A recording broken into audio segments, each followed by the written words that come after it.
Kim, what's on your radar? Well, the term domestic terrorist has been thrown around a lot lately, used to label Trump voters, angry parents at school board meetings, people against mandates, and now even Southwest airline pilots. It feels like ever since Donald Trump won the 2016 election, there's been this increasingly common narrative that terrorism has gripped hold of our nation and we must do everything we can to rid ourselves of this evil scourge. Well, Trump won for obvious reasons. That seemed to be understood and even much talked about at first, then quickly swapped out for the easier foreign meddling and domestic terrorism narratives. The reason Trump won was because large swaths of America felt left behind by neoliberal policies that bailed out banks and offshore jobs, while middle-class, blue-collar Americans lost everything. People were angry and they didn't want the same old politics as usual. A lot of the same people who voted for Obama wanting change ended up voting for Trump out of anger. Now, we all know all of this. We've talked about this ad nauseum right after the election. But rather than focus on this and try to actually make the change needed, attention quickly shifted towards Russia, white supremacists, and now domestic terror. In fact, by March of 2019, Senators Tim Kaine and Dick Durbin wrote up legislation titled the Domestic Terrorism Prevention Act, with Tim Kaine saying, quote, "The rise of white supremacy is an undeniable threat to the safety of our communities. In 2017, violent white supremacists brought their hate to Virginia when they marched through the streets of Charlottesville. As the threat of violent white supremacy continues to mount, we must do more to ensure law enforcement has the training and resources they need to detect, deter, and investigate these acts of terrorism." But here's the thing. According to the FBI, white supremacists were responsible for a total of 49 homicides from 2000 to 2016. That's 3 per year on average.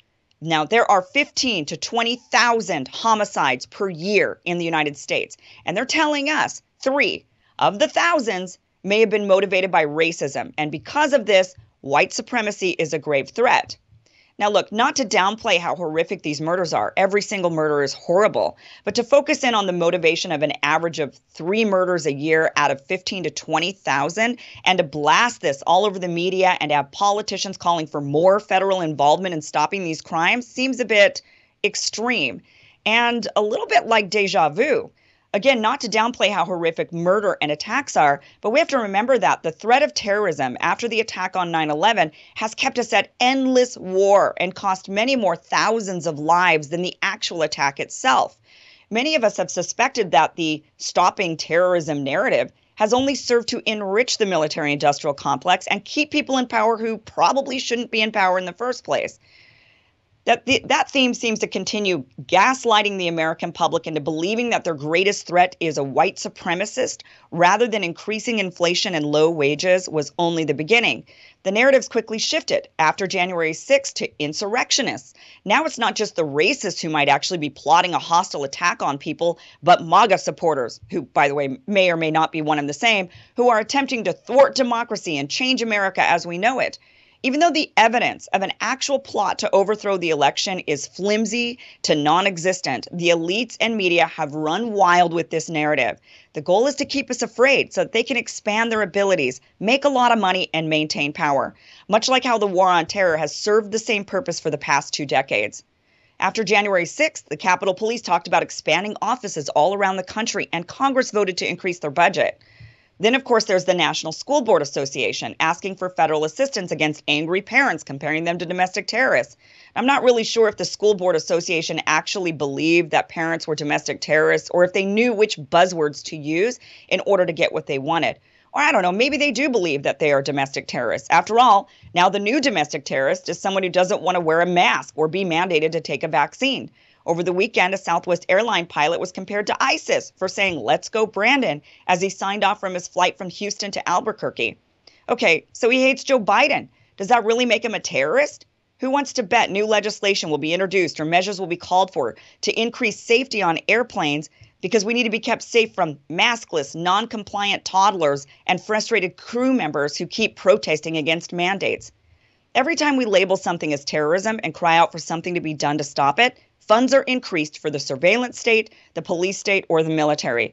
We have to remember that the threat of terrorism has kept us at war, endless war for decades. And we need to ask ourselves what the end game is. If we label half the country as terrorists, what are we going to do about it? Are we going to wage war? Are we going to surveil everyone? Send people away to re-education camps? I mean, we need to think this through. We've seen what claiming terror 6,000 miles away as a threat can accomplish. What will claiming terror in our own neighborhoods do? And that's what kind of is my big question is, what is the end game if we're going to label, first it was the white supremacists as, and again, that is, I would also categorize white supremacy as a terrorist organization. I just don't think that there's very many of them. I don't think they're an actual threat to my life or anyone else's, really, like in mass, of course.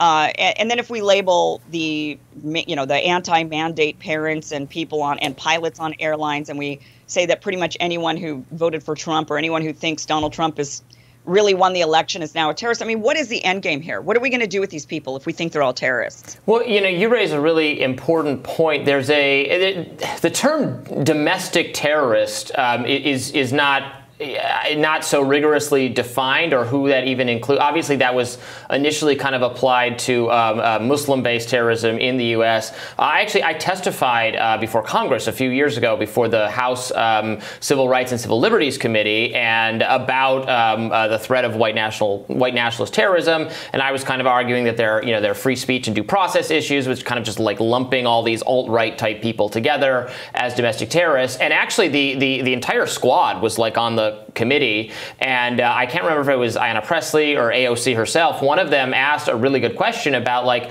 well, why do these people get labeled terrorists, but we're not doing the same for certain white nationalists who have actually committed violence?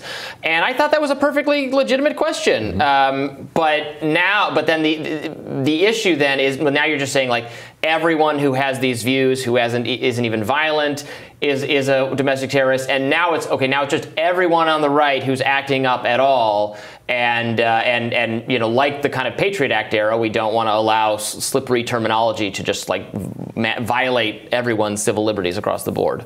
Yeah, and I think slapping everybody with the label domestic terrorist also, in a paradoxical kind of way, allows some actually dangerous people off the hook. And so I don't think that January 6th was a mass organized terrorist event and that everybody involved with it is a domestic terrorist. And when you start to say that, then you start to sound crazy, and you also miss the actual point. We do know that President Trump was meeting with his attorney Eastman. Eastman had put together this memo that said, we're going to create a lot of noise, and through that noise, then Pence is going to rule that these particular electors from Arizona aren't going to count.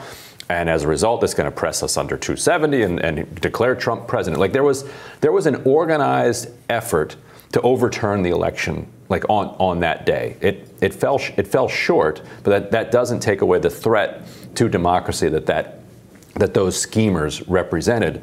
But then when you call them terrorists, you kind of lose the whole thread, and you lose the actual threat. And I worry that's where that's headed.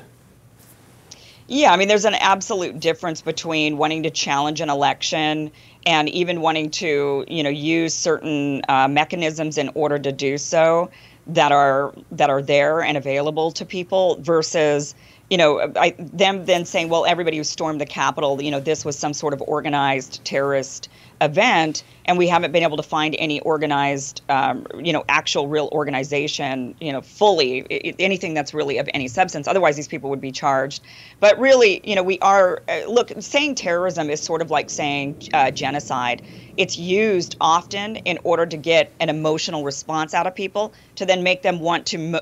It's motivating, right? So it motivates you to then say, well, then this is something very, very serious, and we've got to do something really, really serious about it. But my big question is, what are you going to do if you label all these people terrorists? I mean, what are we planning on doing? Because we waged war for 2 decades in the Middle East, blowing people up 6,000 miles away, saying we've got this threat of terror over there. So if we've got a threat of terror here in our own neighborhoods, I just don't know what the end game is, or if this rhetoric will back down. I'm hoping it backs down, that people kind of roll back from this, because this is very dangerous. What do you do if you say everyone around you is a terrorist? Yeah. You're going to have to put them in re-education camps? Like what? The global war on terror has been this opportunity seized by the government to expand its own power and to deprive people of rights manifestly. So what is that's the same. So then that will be the same thing domestically if we have this expansive notion of what constitutes "quote unquote" domestic terrorism. Yeah, and I think there's some. Yeah, I think there's some spite going on the left here, where the civil liberties left. Now it's our turn. Right, the civil liberties left was very much against this global war on terror rhetoric, and was against calling everybody who went to a mosque a terrorist, which is what was really happening in the weeks and months after September 11th, 2001. And so now they're like, aha, shoes on the other foot.